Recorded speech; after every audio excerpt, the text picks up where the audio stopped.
Good evening, Matt Wordsworth with ABC News. The Prime Minister has deplored the behaviour of Australian defence personnel who flew a Nazi swastika over an army vehicle in Afghanistan. The photo was taken 11 years ago and shows Australian soldiers seated underneath the hoisted flag. Dan Oakes reports.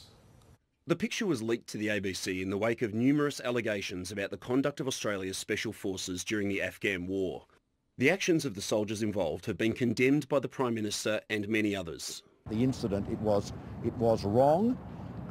It was wrong. It was absolutely wrong, and their commanders took action at the time. It's an abhorrent image, and I think it is to anybody in this country, and or I hope it is to anyone in this country.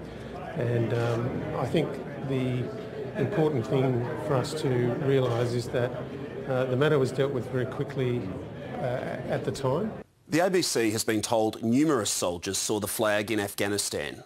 One said it was flown for a prolonged period. The leaked image comes at a time when the Inspector-General of the Defence Force is investigating the conduct and culture of Australian Special Forces in Afghanistan. The Defence Minister today issued a second statement on the scandal. This is completely at odds with the values of the Australian Defence Force and the tens of thousands of ADF personnel who have served with distinction in Afghanistan. The flying of the Nazi flag by our armed forces is a violation of the foundational values that this nation stands for. It's also an insult to every digger who fought bravely and who sacrificed their life to defeat Hitler.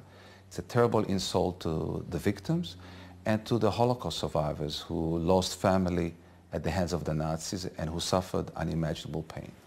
Davir Abramovich says the use of the swastika more than 75 years after the fall of the Nazi regime may signal the need for new regulation. Maybe it's time for federal and state governments to have a look at the laws. Maybe we need to have a conversation about whether the public display of these symbols should be permissible. The New South Wales RSL recognises the serious questions the leaked photograph raises about Australia's special forces. From what I saw of special forces that I worked with in Afghanistan, I never saw anything close to this. The question we have now is how much is this an isolated incident and how much does it reflect a deeper culture within the special forces community? The Inspector-General is expected to report later this year.